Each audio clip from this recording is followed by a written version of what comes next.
Hello and welcome to our introductory video to the handover for Sweet Freedom. Please watch the video all the way through and watch it in conjunction with our other video which shows you safety and basic introduction to boating in general on the Broads. Thank you very much. So if we come down into the cabin area of Sweet Freedom, you have largely open plan space. Your dining seating here with a folding table. You've got the double berth at the front, and over here we have a television, remote control, and a small galley, some food preps surface. Important things in here: we have the water pump switch just by the sink, gas tap there, and double burner with a grill underneath and an oven underneath that, and cupboards with your crockery, cutlery, etc. The procedure for lighting any gas on any boat is simple. There's a reason that I'm going to go through this. I know it sounds, like I'm teaching my granny to suck eggs, but I need to remind people that the gas that is stored in bottles on boats is heavier than air. If it comes out of these burners and isn't burned, it sinks into the floor areas and the bilge areas under the floors, and of course it remains as an explosive gas.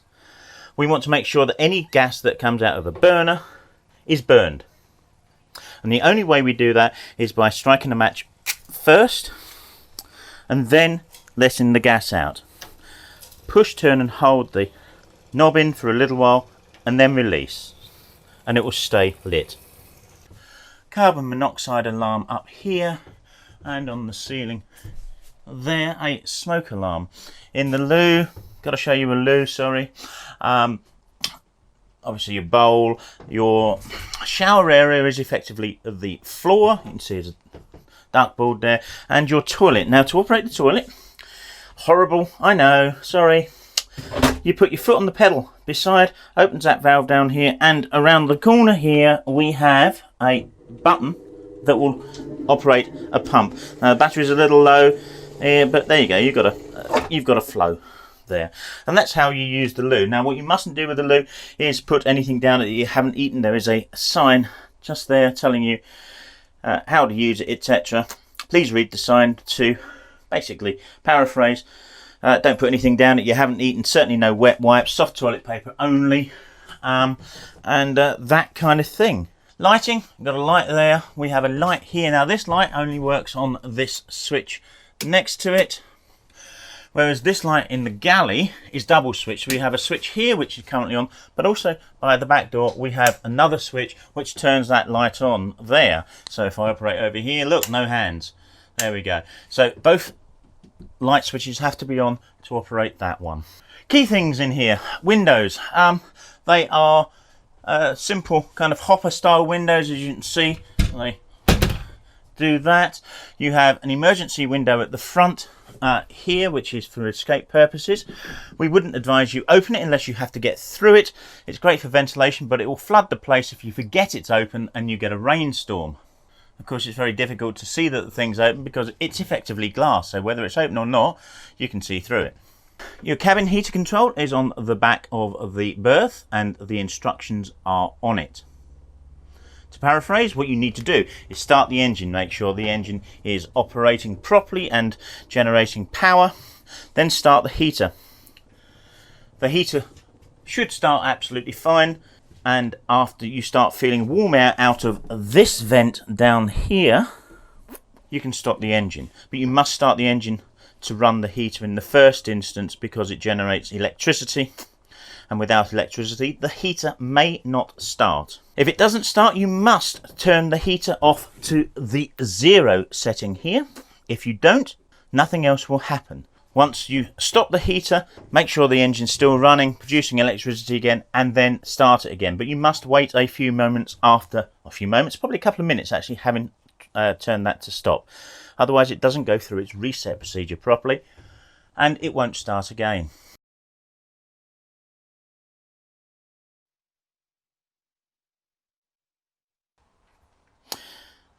So your daily engine checks are vital, absolutely vital. Under the rear side we have the weed filter, which is this transparent box here. Now you can see through and see whether there's any weed in here. If you do need to take it off and empty it, which is not something we generally encourage, take the top off this. That O-ring must be present. It would normally sit just there. But you see, in this case, it's stuck to the lid coming open. Do not drop it, it will not work without it. Inside we have a filter. It's a kind of colander-like thing that has taken some weed. So we're just going to flick that overboard. We're going to pop it back in here, and we're going to cover it up again. Now, that's it. But these things, I mean, there's hardly any weed in that. That needs to be absolutely crammed full of weed before it will fail. Under the front panel there are two checks. We have a standard radiator cap here, which we push and hold, and we make sure that there is fluid inside. If there isn't, we can top it up using fluid that is stored in one of the lockers at the back of the boat. Never ever ever open this if the engine is hot. This is a check that you do first thing in the morning. The next check is the oil level. Dipstick is here. Get a piece of paper.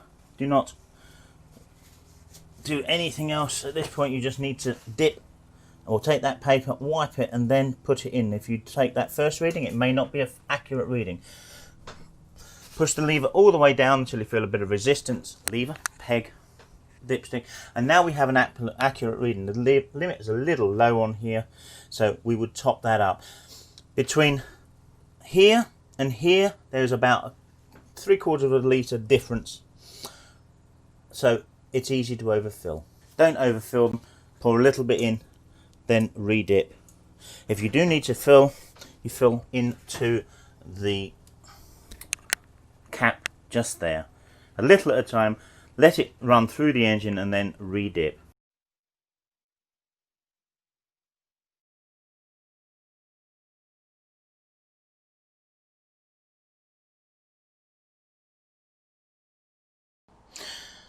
At the back of the cockpit we have the gas locker, which is underneath this panel, and there you see we have 2 bottles in there. If there is a smell of gas anywhere in the boat, please come and turn those bottles off and call us immediately.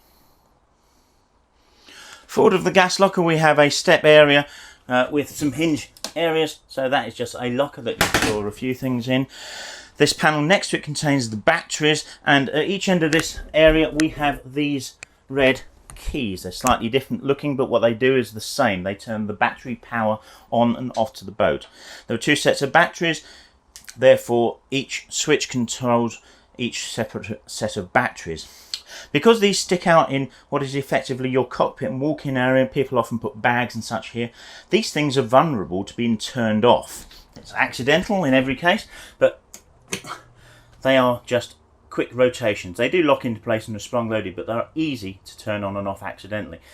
So on this boat, horizontal is off, vertical is on. And of course, if they're off, things won't work. It's quite simple. If you can't start the engine, if you turn the key and nothing happens, chances are that one of these 2 has been turned off. Check that before calling us, please.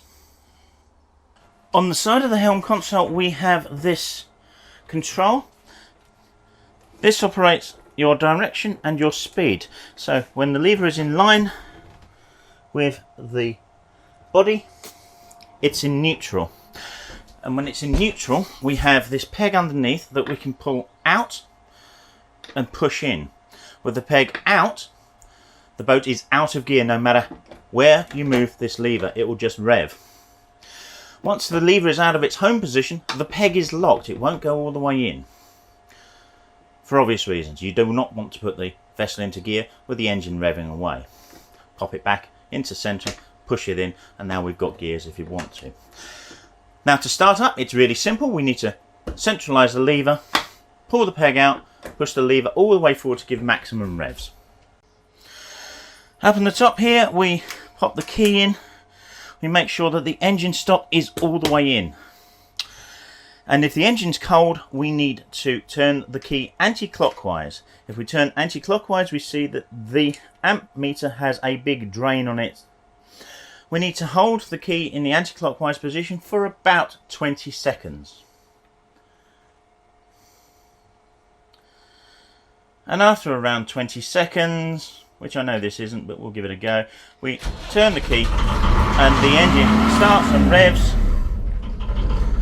and we can adjust the engine speed from there. Note that the key on this vessel returns to its home position. We can pull it out and it will still run. Doesn't matter what we do with the key now, except of course we don't want to lose it. So best to simply keep it there. To stop the engine, we pull this lever up, and it needs quite a pull, and then push it down again. The engine may not start if you've left the lever up. If the engine is warm, you can turn the key clockwise and it will just start. You do not need to warm the engine if it has already been running in the last few minutes. Possibly if the engine has got really warm, you won't need to warm the engine if it's been running in the last hour or so. So to recap, you have two positions anti-clockwise. You have heat when you get the needle deflecting there, and then turn it further anti-clockwise and it starts. If you turn it clockwise, it just tries to start. If the engine isn't warm enough, it won't, and you'll flatten the battery. Over here we have the bilge pump switch, which must be left in the automatic position, which is over to the right. There are three positions. We have off in the centre, and we have, and whether you can hear that, a manual sprung loaded position over there. If you leave it in auto, it will do its job. For boat handling, it's pretty simple. You have a steering wheel. Left is left, right is right, but remember, at all times the boat steers from the back. So if you turn the boat left, the back swings right. If you turn the boat right, the back swings left. You must make sure that there is space at the back of the boat in order to turn it into. Now, to get the canopy down, it's a relatively simple process. First up, you must remove all of the bungees that hold this skirt to the body. You must start that way. Once they are all undone, all around to the back, please don't remove them from the back here. There is no point, and it will make your job much more difficult when you come to raise the canopy later. Simply remove them from the skirt edges all around the sides on both sides. Once you've done that, on the outside edge we have what we call lift the dot fasteners. Let's take you outside and show you what they look like. So these little things are the lift the dot fasteners, and they will hold the canopy on quite happily. To get them off, you need to lift this edge. If you try to lift any other edge, they don't yield. Now you can do this from the inside, you just need to get your fingers through and operate it. But once these are all off, and I'm not going to take it down now because it's raining, but once they're all off, all around the front of the screen, as you can see here, sorry, I need to deal with the exposure here, but they are all around the top of the canopy on the screen. Then the entire canopy will fold back like a pram canopy type thing from an olden day kind of Silver Cross type pram, and the area is entirely open.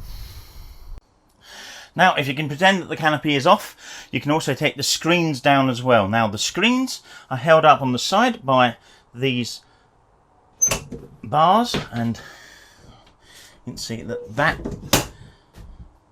slides down there, and if you undo the thumb screw there, this entire glass panel will fold outwards and sit on the outside of the boat. The same with the starboard side, and then the two front screens are simply held in place by this thumb screw, which if you undo it, flip it over, the front screens also fold down. Please be careful, you can see the damage that is done here by the thumb screw from people dropping it over the years. And once the canopy is down, the boat is 6 foot 3 inches in the water. The water filler on Sweet Freedom is on the starboard side, just outside the cockpit at the back here. Do not confuse it with the diesel filler, which is in exactly the same position on the opposite side. Thanks for watching, that's the end of the video. We'll give you a river trial when you arrive. Have a safe journey, and we will see you soon.